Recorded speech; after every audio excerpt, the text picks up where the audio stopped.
clock's still on. I know, but you're good. Okay, welcome everybody. And as always, the mission of the Great Falls International Airport Authority is to optimize transportation services and development in the region. And our vision is to maximize the airport's benefit to our region. Remember, for all public, your comments throughout the board meeting are welcome. Please stand, state your name, and your comments will be heard. Call the meeting to order with the quorum of the board present. Roll call. Commissioner Eretz, not here. Commissioner Bakke is here. Commissioner Gibbs, here. Commissioner DeLond is missing babysitting. Commissioner Hogan. Yes. Commissioner Smith. Here. And Commissioner Timbo. Here. All right, let's start with the Pledge of Allegiance.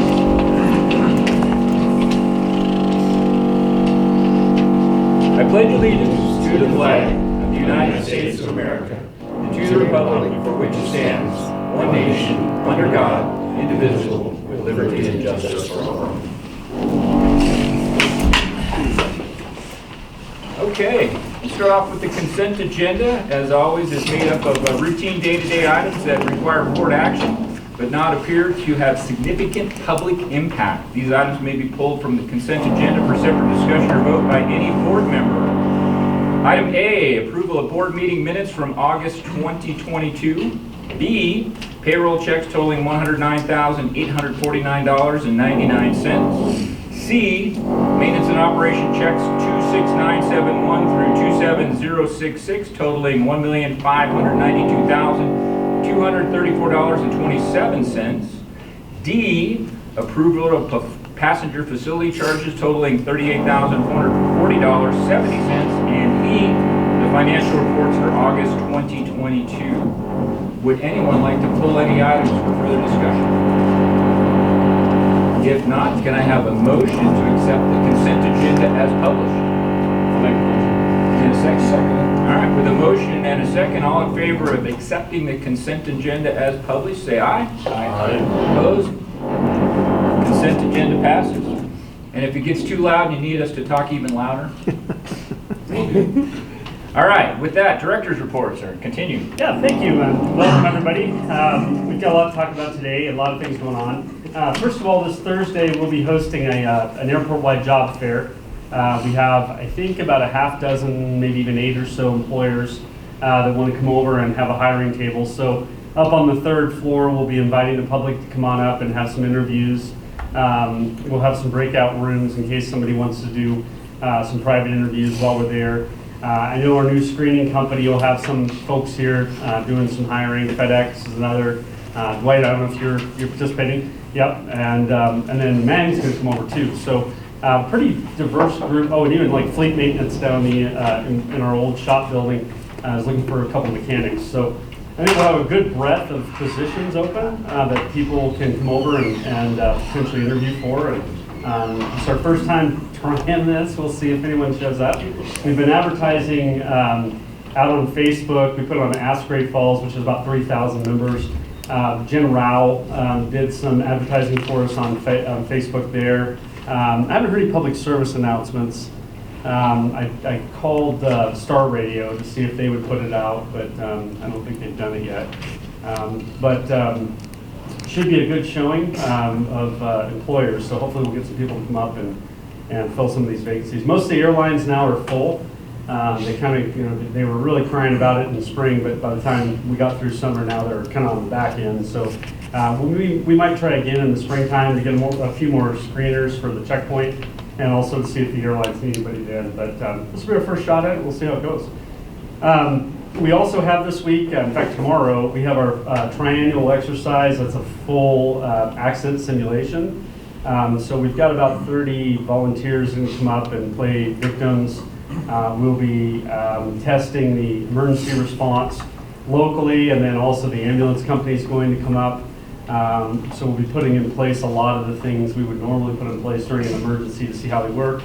That'll be a good exercise. We'll be exercising the phone tree, contacting the hospital and whatnot, trying to see how much data we can flow back and forth and how quickly.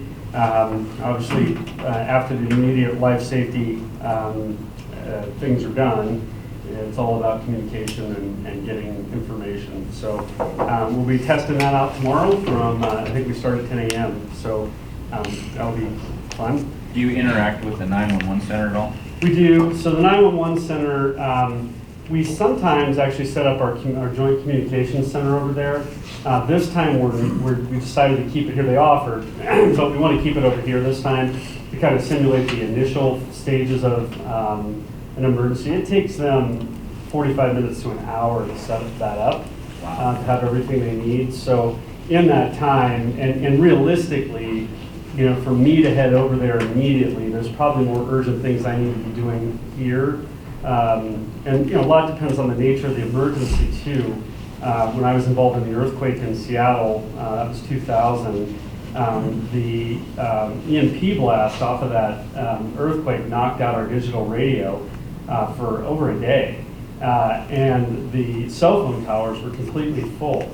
So until AT&T, who's headquartered there, could get a pig up to the airport, and a pig's like a mobile tower that they bring up that has quite a bit of capacity, until they could get that up to the airport, which seemed like it was a half day, we had no communications. Wow. And so luckily, we were getting ready to throw out our old 800 megahertz radios, and they were in a closet, much like these closets here, and somebody remembered they were in there. And so we had one or two of them around that were still charged, and when they tested them, they worked. And so all that crap had to come out of the closet, and the entire room was set up with chargers trying to get those back up and operational, so we could use that, and that's what we relied on. And so, you know, things happen that you don't anticipate. For about 2 to 3 hours in that scenario, everything got to be sneaker net. And so to get information from one place to another, it was sending a person. And so I spent a lot of time, because only, I would guess, 10% of our staff had airfield access at the time. I spent a lot of time physically driving different places and assessing,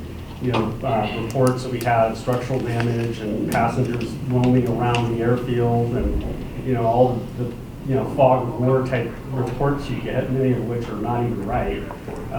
But that's what we ended up doing. So, you know, every scenario is different, and depending on what we would actually have in a real situation, having a communications center here might be more realistic for a while, until we can get to a higher level of stability where we would transfer it over there.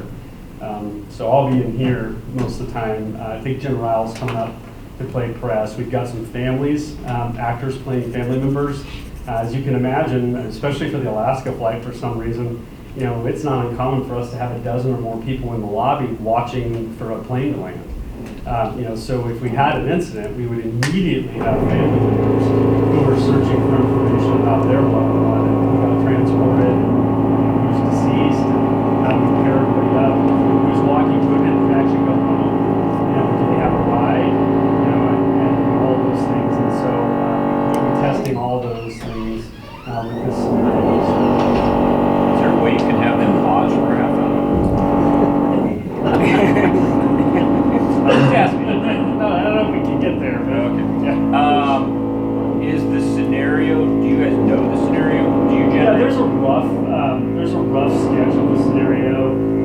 You know, aircraft crash, you know, that kind of thing. And, you know, so we did a general sketch of what it is, and then Kent has, you know, the full listing. And then sometimes some of the agencies want to add things to it. Like, for instance, we had a few years ago, one of the search and rescue groups wanted to have lost a body. You know, and so they were using cadaver dogs and things and exercising that out in one of our fields at the same time we were doing the incident. You know, and so we have a lot of add-ons like that where agencies said, well, we really want to practice this. You know, can we try it out? And so that'll get added in too. And so I think like tomorrow there's a couple of agencies who request that we accommodate. You know, and yeah, I mean, you know, so we have a general sketch of what it is. The FAA generally wants it to be an aircraft crash. A few years ago, we did get permission to do active shooter, which really I think we should all be doing more active shooter. But you know, that required, and it kind of caused a little bit of a, you know, thing at headquarters. You know, we didn't do an aircraft crash. So, but yeah, this will be an aircraft crash. Hopefully not one of mine. Yeah.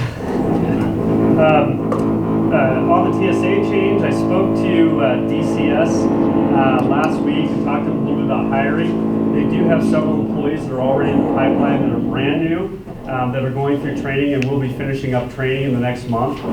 They have I think a total of 200 people in their pipeline that they've either taken an application, processed, and interviewed, hired, somewhere in that pipeline.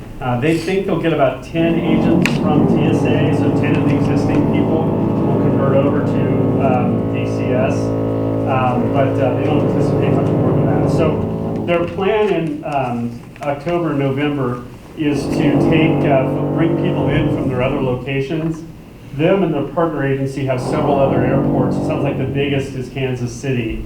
And so they'll be borrowing some people from Kansas City for a while to come in and help us out until they can get fully staffed. So that may last through the holidays, maybe even longer. So we'll see how that all goes. But they're pretty confident that they'll be okay, day one to really get in here and ramp up operations.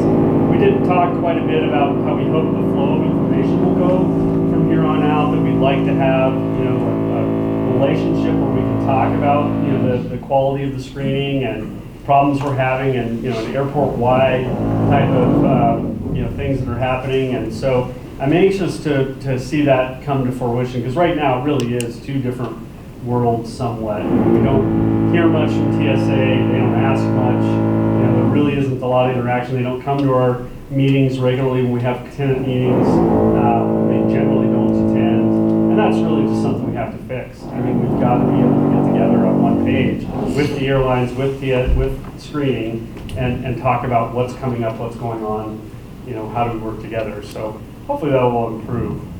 How many total employees are they have, About 40. Okay. Yeah, so they're over a quarter of the way there. Probably getting close to halfway. Right now TSA only has about 24. So they're half normal staff right now. So yeah, we'll definitely need quite a few agents from. The good thing is that a lot of the folks that are going into their training positions and their supervisor positions at the new screening company, those people are in place. They've made offers, they've got people on board to kind of take some of those positions that allow them to do more on-the-job training so they can get people up to speed. One of the wrinkles they have, and I haven't really thought about it, but we have those new bag screeners in there that are being rolled out nationwide. It sounds as though we're one of the first airports to have them, which I wish they would have told us that. But that's one of the problems, is they don't have anyone trained to use those at their other airports. So they're going to have to send some people up here and find some time with TSA will let them use the checkpoint to actually do some of that on-the-job training that's required for them to be able to operate that stuff day one. So some challenges there. Airline meetings, we did go down to Helena a couple of weeks ago and meet with the airlines. Most of our incumbent airlines were there. In fact, I think all the incumbent airlines were there. And we also got a chance to meet with Southwest down there, and an airline, Southern, who's interested in maybe taking over the ESA flying in Montana, all the small plane flying in Montana. They were good meetings. I think unilaterally everyone sees the same thing. It's really going to be 2024, they think, before anything really returns to normal from a pilot perspective and being able to add regional jet capacity in small markets. So that seems to be the push of these airlines. Is really 2024 is when we think a lot of our next ideas will be able to be implemented. So I think it looks like we're looking at another year of kind of rough operations in terms of capacity. United is planning some additional summer capacity next summer beyond even what we had this year, which is the most Denver seats we'd ever had. They're planning even an upgrade from that, and so that's good news that they're planning that. I think it sounds as though we might have even 2 main lines, which would be terrific. Delta, as they said, week by week things seem to be getting tougher in terms of regional jet flying. It's still on the downswing. So that sounds to me like Minneapolis is probably a 2024 project at this point. Who knows? We might get lucky and they're able to snipe some pilots from somewhere and they would bring it back next summer. But it sounds like their tone is increasingly dire about the next year also. Allegiant, it seems to really be trying to take advantage of opportunity as it comes back up for more Allegiant's line. That is still on the upswing because a year ago we still had mass things in some of the cities, and so Allegiant's pretty upbeat about the next 18 months. I do think we'll see a return to much of their capacity if we can get people back across the Canadian border. And I don't know if you saw it, but a key change is coming up here in about 2 weeks. The Canadian border is going back to no testing, no vaccine card, nothing. So it'll be back to normal. It'll just be passport and go through. That is likely to really help us. Both ways. Well, no, wait a minute. I don't know about the U.S. side. Good point. I haven't looked. Yeah. But the U.S. never required a vaccine card. So, or testing when I went through a few weeks ago. They didn't care. Actually goes in on Saturday. The First of October. Yeah. Yeah. Keep thinking we're in the middle. Yeah. But that's really good news. I think that should help us enough. So excited about that. But the other thing I think we heard from the airlines pretty loudly really is, the Midwest part of the country is not recovering. Really that chunk of the middle part of the country that has a lot of business travel, Chicago's, Minneapolis, St. Louis, all of those Midwestern towns, the traffic is not recovering. The coasts are doing well, and the mountain states are doing very well, but that center section is not recovering. So anything we have, like in Minneapolis or Chicago, it's facing this bias from management that we don't have any growth there. I mean, it's not coming back. It's not doing anything. It's a hard sell to get them interested in anything into that Midwest right now because that's part of the traffic that isn't doing very well. So that was good to hear some constructive feedback about maybe it's easier for us to ask for more Salt Lake capacity right now and get even more Salt Lake capacity until we can build up the market enough to say, look, a fourth flight to Minneapolis makes no sense. Let's try or a fourth flight to Salt Lake makes no sense. Let's try something in Minneapolis. That may be the way we have to do it for a while. Is Denver, Salt Lake, more capacity, until it's obvious that it doesn't make sense to add another flight. I mean, once you have 3 mainline a day out of United, even really 2, because that 5 o'clock turn is not a good performer. So once you have the morning flight and kind of a midday, that third flight is going to be the weakest performer. And so once you have mainlines on the other 2, shifting capacity to a different hub makes some sense. The good news is the airlines are adding capacity to those hubs. Delta next week will start the 76-seat jet in our market on the Salt Lake run. By the end of the month, there'll be an all 76-seat fleet. By the end of October, this airport will have no 50-seat jets. It's pretty shocking how quickly that has happened. But a good thing, I think, going forward. And ideally, we can even get out of that 76-seat jet in the next 5 years to get a little more stability, which is what we're seeing in the other markets in Montana. Those mainline flights, they have a pilot. They're much more in the core of their business. Just makes a better situation if we can get into more mainline flying. And they won't go back. I mean, they're not going to go back. 50s are gone. Yeah, in Salt Lake, last 2 months ago, there was only, I think they said 6 50-seaters that even fly in there a day. And we had them at the time. That was all we had. But there were only 6 about 2-3 months ago. And now I think they're largely gone, which is consistent with what they said at the beginning of that project. They said, we will get rid of the 50-seaters as this terminal reopens. But at the time, I don't know that anybody believed that. Well, here it is. Rod and Laura and I will be heading down to Missoula next month. I think it's on the 16th to take a look at some things going on there. We want to kind of look at that business park they have out in front. That's not airport property, but it's still instructive to us as we look at these warehouses opening out here by the highway to get an idea of what kind of things are close to their airport in that business park.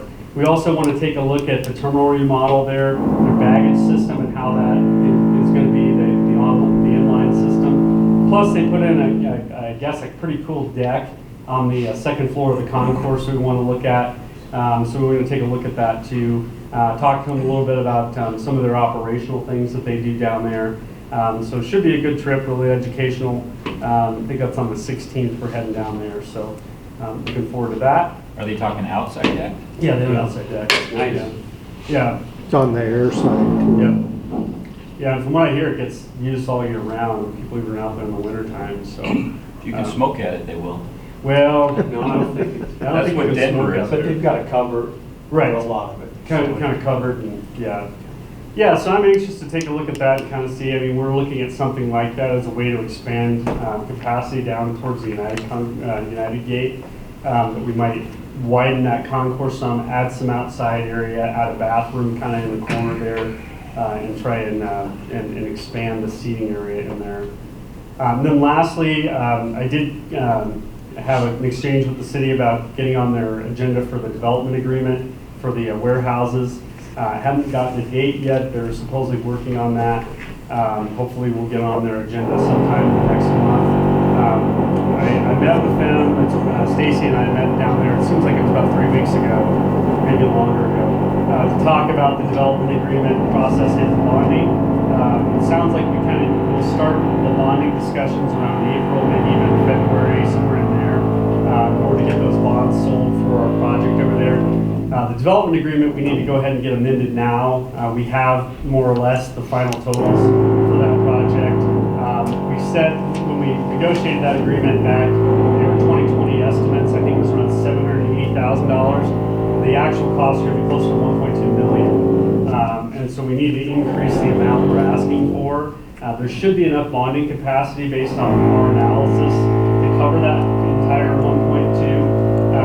But we need to get the development agreement changed so they agree to that amount. The other thing, there's also now about $350,000 that have accumulated in the cash fund. We want to get access to that as soon as possible so we can begin reimbursing ourselves for that 1.2 million. So it's likely we'll go ahead and get $300,000 now or sometime between now and February, and then we'll be bonding somewhere around $900,000 next year when we can get that bond out to the market. I think there'll be a good market for that bond because it's a size that one company can probably buy it, one bank, maybe one insurance company, just to have some municipal exposure. Interest rates are pretty attractive now, so that bond will be a little more expensive, but there should be enough bonding capacity in there to easily handle it. So those discussions will be ongoing. Hopefully we'll let you know when we get on the city's agenda if anybody wants to come. I think it should be pretty simple. We're just changing numbers. Everyone's heard about the escalation. Shouldn't be a surprise.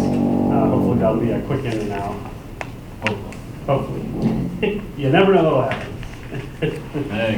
All right, and that's all I've got. Okay. Oh, wait, I'm sorry. I didn't go over any of the projects. Yeah. I was The gonna say. capital part.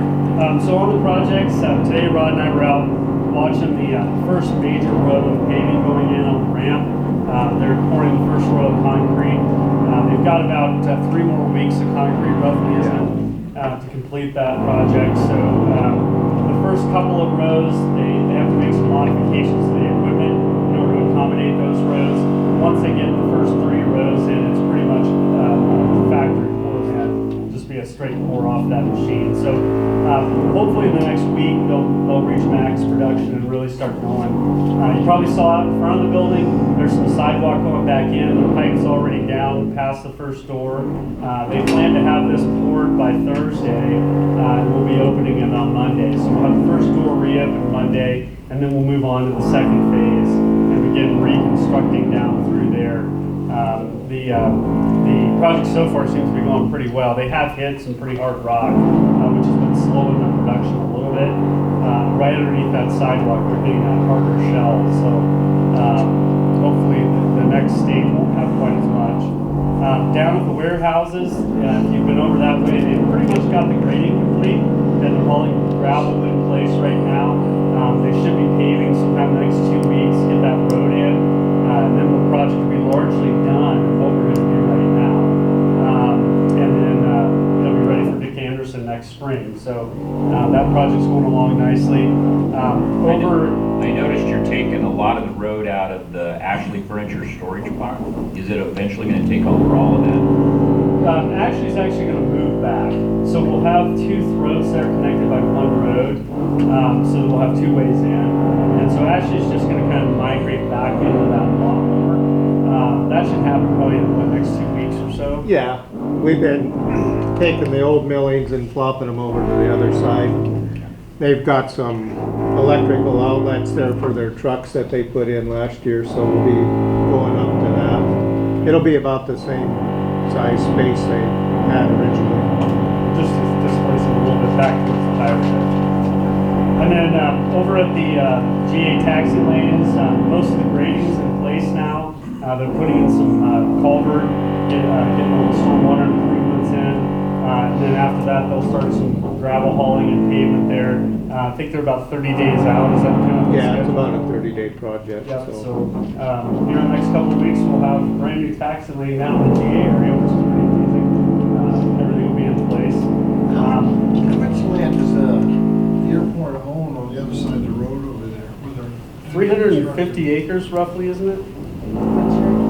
Down the frontage road. So that goes the distance of the airport then? It about goes almost 2 miles, a little more than 2 miles down there. The easiest thing is wherever there's billboards, we Yeah, own. to the end of the billboards. Just follow the billboards. There aren't any more, that's about the property line. Are you gonna be the first one to put a hanger up down on that? No, my question is, are you in facilities? There should be.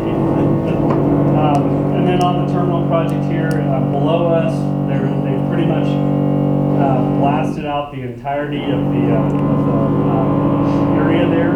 So you can more or less see it back, all the way to the back of the building now from the front of the building. Delta will be moved into their space by about the second week of January. They'll have this entire area reconstructed and ready for Delta. Legion actually goes in that move also. And supposedly by the second week of November, they'll have the back of the building enclosed. They've excavated down to about foundation level all throughout that radius on the back from the 2014 project. And so they're ready to begin foundation build up. And then they'll be bricking the top of that and tying that all in. So we should be enclosed by Thanksgiving and well on our way to getting Delta reconstructed. So pretty exciting to be seeing some of that stuff happening. The worst of it is still coming. We don't know when, but at some point we'll lose the function of the baggage belts, and the airlines are going to have to drag bags back to the back to be screened. That's going to be a terrible time. The schedule look ahead still isn't quite there yet. I suspect it'll probably be February, March maybe before we get there, which is a good time of year to get there. That's usually kind of our lull. So hopefully that'll line up where we're not inconveniencing people too much. Right now the schedule says we should be wrapping this project up about this time next year. We're hoping we'll be able to escalate that some and get this project done a little sooner. It's all a matter of how much space we can give the contractor to get in and do stuff. And so far we seem to be able to open areas up for them, get them into access to areas. The airlines are being terrific so far. They've displaced a lot of their stuff that they don't use day to day. We've kind of got it stuffed in every nook and cranny all over the place, so that we can make more area available to the contractor. And so, so far so good. And hopefully by this time next year we will be wrapped up, but we'll see. The schedule doesn't say that right now. Did I miss any other projects, Rod? Any update on the signs? We haven't got anything back on the signs yet. We should get something here shortly though. Yeah, we're still hoping to replace the exterior signage, at least the primary signage this year. We wanted that sign we have, the middle core of it's burned out. Yep. And so we've turned off all the electric to it now, so now it's unilaterally burnt out, which looks better, believe it or not. Exactly. It looked horrible. And the problem with it is there's no good way to access it. It's kind of hung on a hollow part of the building. So even to get into it, there's a door in the back of it on a catwalk that you kind of have to crawl back through the decking on the back of the building. So ideally, we'll just get rid of it and put in the new sign. So, and that the new sign, we have two signage elements that will go in this year. The big GTF that goes down the cooling tower, and then also we have along the decking right above us here, it'll say Great Falls International Airport. That'll look a lot like what it says on the other side. where we've got it across the radius.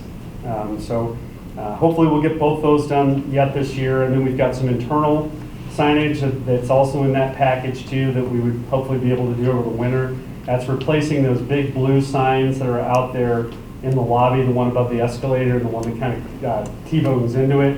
The T-bone sign will just go away. Really doesn't do much in terms of signage value. And then that big blue sign will be replaced with a rusted metal sign that looks a lot like the other signage we have in the newer areas. It'll be kind of that distressed metal look. You'll have a clock, a big central clock in the middle of it, and that'll all hang off of a girder. So it'll be kind of a cool stylized sign. So hopefully that'll get done this winter. But the exterior stuff yet this fall. So, they miss any I projects? think that's, Oh, snow blower. You want to update us on the snow blower? yeah, so that project's been on the books for 3 or 4 years, and we finally got funding for that. So it was, gave Oshkosh, they were the low bidder, so they got a notice to proceed here not too long ago, but it's about a 440-day project, so we won't see that for a while, but Is that lead time to build it? yeah, Wow. Pretty shocking. yeah. But it sounds like both the vendors were kind of in that same production schedule. Yeah, our last MB truck was 330 days or something like that, so Yeah. a long time getting this stuff. Not much inventory. Well, I Or- think they just build as they're ordered. I think they're mining the metal. Yeah, exactly. Yeah. But it will be good to get that machine, and if you recall, the state actually gave us a matching grant for that, so Stacy's already put in the paperwork, and once we get that machine in, our federal grant will pay for 90%, and then the state's picking up the other 10, so it's exciting. We've also, we want to tell them about the loader too, the ramp hogging loader. Oh, yeah, the loaders here in Great Falls, it should arrive here. I just talked to them today, so we'll get it Thursday or Friday. The blade isn't here yet, but we still have our old one, so they're gonna fix that so we can hook it on to this one, but yeah, it should be here Friday. The bucket's not here yet, but it's in Denver, so not too far away, but so we should have that on site Thursday or Friday. Good. That's all we got. All right. On to the capital project. As always, any agenda items that present a conflict of interest and subsequently require a member to abstain from discussion or vote, let me know. All right. Number 1, capital purchase of the automated floor scrubber, not foot scrubber. Floor scrubber. Yeah, so we'd like to acquire the automated floor scrubber. We do think this will pay back relatively quickly with time from our maintenance, our janitorial contract. We really need to focus more of that time on the bathrooms and other elements of the building. And these floor scrubbers are doing a pretty good job. Laura's visited with one of the Walmart managers in town here, and they say, it does a fine job. It can relieve your need to clean those floors day to day.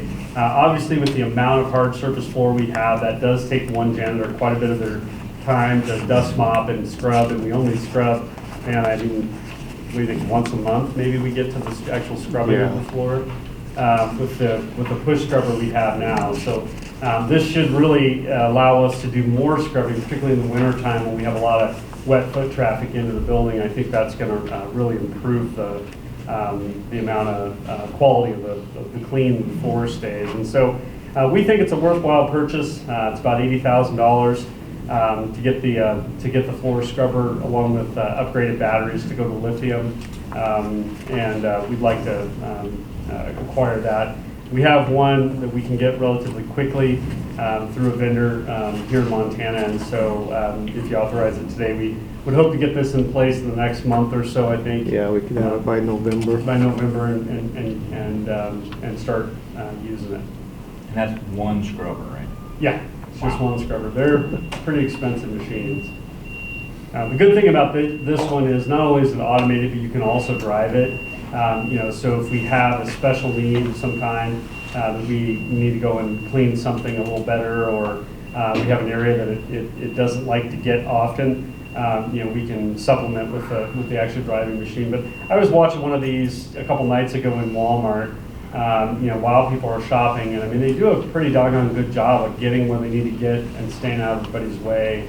So I think it's a good solution for us. Either that or everybody stays out of their way. The machine's pretty good. I mean, it got within 5 or 6 feet before I even noticed it.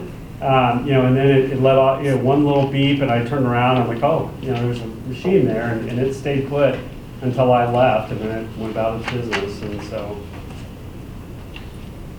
All right, can I have a motion for the airport director to authorize to acquire the automated floor scrubber and upgraded batteries for a cost not to exceed $80,000? I'll make a motion. And a second? I'll second. Any discussion? What's the lifespan of said scrubber? I would think in our usage, it would be at least 15 years. The batteries are warranted for what, 5? Yeah, these are lithium batteries, so they're a longer life battery, but that would be one of the main maintenance costs. I mean, like 5 years down the road. But I mean, a lot of guys, would use that scrubber, I would guess, 15, 20 years without the automated componentry. And so even if the automation eventually goes, the way of DOS, that machine, we would want to be using it like down at our shop, for example, to clean those floors, even at the tail end of its life. We have a lot of, down there, for example, in the wintertime, you can imagine we get a lot of grit as that snow melts off those machines. And right now, again, we have a manual machine down there that they try to. that one down there is about 40 years old. Yeah, and it's still used. I mean, they don't love it. They're very anxious to get the one we're gonna, get out of here to go down there because it's a little more functional. But I would see us having this machine for 20 years, Yeah, maybe even at longer. least 20 years. Yeah. Other discussion? Do you have to replace the brushes? Are they a circular brushes? Yeah. Is that like every 6 months, or can you wash them, or you have to just get? Oh, we rinse ours off. There's different coarseness, I guess you'd call it, or You can probably different Aggressive. heads for it, I'm sure. yeah, and they're just pads you put on there that they're consumable. All right, no further discussion. All in favor of authorizing the airport director to acquire the automated floor scrubber as discussed, say aye. Aye. Opposed? Have at it. Scrub Thank you. away. All right, capital number 2, baggage screening system. Yeah, as we look at the terminal reconfiguration here, in the back of the building, in the bag makeup area, currently we really don't have anything that's salvageable. We have the bag belts, the takeaway belts that come back. The current takeaway belts kind of go all the way back in most cases to where the screening machine is, or just kind of out into nowhere. Those belts are all from the 70s, so I mean they're at the end of life. There's nothing there we can really salvage, and so we need to do some reconfiguring of that area. In talking to Scott this morning, he believes that we can actually get some belts from Bozeman that might meet the needs of this baggage makeup area in the back. That would replace a lot of these roller beds with actual powered takeaway belts, and so that we can have a system back there that would be more automated. Once TSA gets the bags, or screening I should say, gets the bags through the machine, there might be the possibility to have some mechanized belts that would transport them all the way out onto the pickup slide for the airlines. And so we need to have something to fill in the X for what happens in that baggage area. It looks like for right now it's going to be this bag screening system that we're presenting here.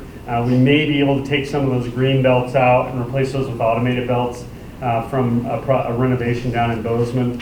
I think we'll know more by the time we're ready to construct this area. But at a minimum, we're going to need to put some type of roller bed or mechanized belt to get those bags out of there. And so, this was kind of an IOU as we started the baggage system. We didn't know if we would get funded by TSA. We're still going to have more conversations with TSA. I was actually drafting the email this morning to send to them. We want to ask more questions about what bag volume would trigger this, because we think our peak hour might actually already trigger a automated inline system. The cost of our inline system is incredibly low. It's a very efficient, very small system. So in terms of the staffing costs of having more staff down there, I mean, right away just to operate 2 machines requires 2 people. If we only had 1 machine, likely that machine would only be 1 person. We all know with labor costs where they are, the cost of 1 person, every year for the next 10 years, the life cycle, or 15 years, I guess the life cycle of the baggage system is, it pays for a lot of capital. And so we want to kind of challenge some of the assumptions TSA is making about whether or not to fund our automated system. But in the meantime, we need a project in place to kind of show what what we plan to do with bag claim. And so we need the ability to go out, bid, design, bid, and construct a new baggage system. Currently, we're not asking for any funding for that. We believe we can cover it within the funding of the project, either by maybe getting some help from a few baggage system components from Bozeman, or by taking it out of some of the contingency that we were carrying through design. So we think we can cover the 150 under what the board's already authorized, but we do need the permission to go out and acquire the equipment and design a system to convey the bags.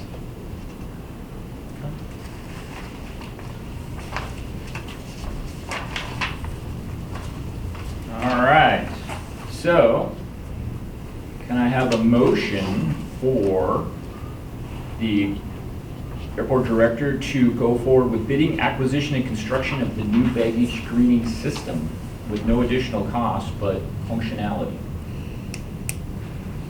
I'll make a motion. There you I'll go. second it. You guys are so motivated. And I And can't repeat all that. I know, that's why I said it. You didn't have to repeat it. How about any further discussion? All right, no further discussion. All in favor of approving the airport director to bid, acquire, and construct a new baggage screening system, say aye. Aye. Opposed? Thank you. Absolutely. And last but not least, terminal for access control system design and construction. Yeah, so as we get into the new security environment in the new areas back there, one of the key design elements was to reduce the number of access points as much as possible. And I think we've done a pretty good job of that. Essentially, on the walking gate side, we'll have 2 entrances on either side of the ticket counters. They'll access the back of the building. We'll also have the 2 bag penetrations you can kind of see on that drawing on the previous page. There'll be 2 doors in there, but we'll be able to introduce controls that if the belt is shut off anytime the door's shut. Currently, all of our security is 1970s security, so we don't have any conduit or power to any of the places we would want conduit or power in order to have security features. This project will be charged with designing and constructing those elements. We want to have both the ability to deter and to detect. So there's actually 2 components to this. The deterrent will be the access control. Generally speaking, if you're entering the sterile area, the AOA area, that will include some type of intelligence in your badge plus a PIN. So it'll be 2-point authentication so that we don't have somebody just find a badge and access the gate and get on the airfield. Or alternatively, somebody put a PIN in and then walk through the gate with that PIN. We want them to have both authentication around their neck and also some type of personalized PIN. Coming back in, many of the gates will still have a requirement to badge. If you find a badge out in the airfield and you're trying to get off the airfield, we want to encourage that. Anybody that's out there without their own badge really ought to get out of there. So, we do want to have something so we can tell who opened the door and when they opened it, but we don't necessarily need that PIN protection coming back in. Many of the doors in between TSA and the back of the building where you can access the airplane will be done the same way. Once you've got access to the TSA, you're already in a secure area. but we do, again, want to track who opened the door and have the ability to know the last time the door was open. That helps us out even just with maintenance. If we know a door has been sitting there on the magnet for 8 hours and hasn't engaged the lock, that at least tells us there's probably a problem somewhere in the magnet system that's holding that door shut. In addition, all the airline gates need the same treatment. So if you're entering the hold room, if you're entering the loading bridge, that will be our secure line. So those doors again will be badge and pin and to get out onto that area. Then on the detection side, we want to add cameras in most of these areas so that we can see, who actually opened the door, what were the circumstances they opened it, did they prop it, did they let someone else through? Because again, everybody should be pinning, not you pin and 5 of your buddies go through with you. So those cameras help us in those instances of, well, how did this door end up not locked? Or how did the store get damaged? Or, who left the door propped open at the gate and went home? Those types of things. So we'll want that camera system too. This project will do both of those. We have a fairly small footprint. We'll have a limited number of doors. We'll have a limited number of areas that we want to surveil. So I think it'll make the system fairly affordable. But we do want to get it kind of in place as we construct these areas downstairs.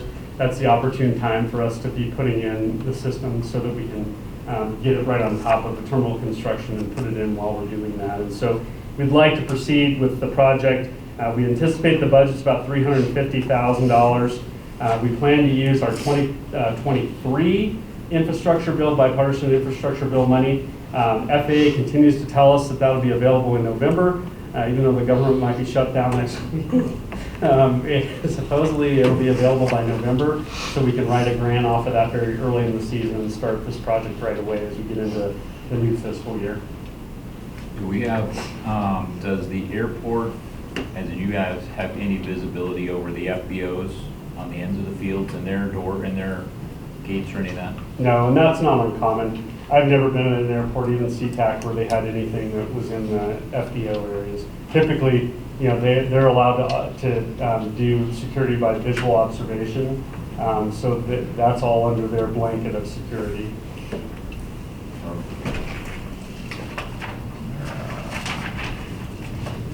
Okay. Can I have a motion to authorize the airport director to proceed with the design and construction of the access control system at a cost not to exceed $350,000? I'll make the motion. I'll second. All right. Have a motion and a second. Any further discussion? So this wasn't really a problem, it's just the TSA was on us and Our they got system, through it. yeah, I mean, we've been kind of looking, and this is much like the ticket counter. This is one of those projects where it's never really gotten to the level of priority for funding that we would go ask the airlines to pay for it. We would tell, whenever it would come up, we'd say, airlines, look, we can go do this, or you can get your people in line and really toe the line on security. And so up until recently, we never had a funding source for it. Now that we have these bill dollars kind of raining over us, we want to use those for things that we really can't ever get to. Exactly. Like remodeling the baggage system down there. It's outdated. I mean, it's a hamburger of controls and wire that's been strung together for years to keep it operational. But major components break all the time, and they're constantly having to fix it. So that bill money gives us that opportunity to go out and reach a little further and get some of these things done that we don't want to charge the airlines for. Same with this one. TSA has really been on us for quite a while. And even more recently, we've had more irresponsible use of the security areas, where the airlines aren't checking doors after and stuff like that. And we even had, one manager in a meeting, I think TSA was even there, that said, well, I like not having cameras so we don't have to take responsibility. And I'm like, all right, well, it's time. We can't have that, because in the end, we're responsible for the security. And if that's the attitude of the folks that are the frontline people doing it, we got to do something different. And so, this is really a good opportunity for us to get some of these things funded that we really wouldn't want to charge the airlines for them. We don't have another funding source for them. Other comment? Excellent. Kinda. All right. Motion and discussion, all in favor of allowing? Hold on, Oh. this is what's wrong with our government. I'm embarrassed to be a part of this. This is what's wrong. Free money, folks. This is what's wrong. This is what's wrong. At least we're not building blue horses, you know, that's. That was a long time ago. So you're not opposed, Sean, to the security system, you're opposed to the money raining down according to, for the system. All right, let's continue. All right, all in favor of allowing the airport director to proceed with the design and construction of the access control system with a cost not to exceed $350,000, say aye. Aye. Opposed, nay? All right, process passes. Okay, with that, let's go to Airport Authority Board comments. Commissioner Hoven. This is what's wrong with the government. Commissioner Gibb. Commissioner Timbo, how could you pass that? None. All right, Commissioner Smith. I have no further comment. Yeah, I have one comment. This will be my last meeting. I've got too much going on in personal life. My wife has leukemia, advanced stages of it, which is requiring a lot of attention down in Slatton and all day, plus myself. I'm going to Mayo next week, and I'll be tied up for 2 months. Sorry to hear So it's that. not fair to everybody else for me to take up some position that somebody else could fill and do well. And thank you all. Thank you. Thank you. Good luck to you and her. That's And right. don't worry about us, we'll continue on. 50 You take care of yourself. years. She put up with a lot. We are going to be sorry to see you go. What's that? I said, we're going to be sorry to see you go, but Thank you, Vinny. take care of yourself. Any other comments for Dave? Sorry. All right, any additional public comments? All right. With no further discussion to go before the board, I declare this meeting adjourned. Since we are on a accelerated timeline, if everybody is good for it and nobody needs a pit stop, glad we can do 5 minutes if you need it. Going once, twice. All right. If everybody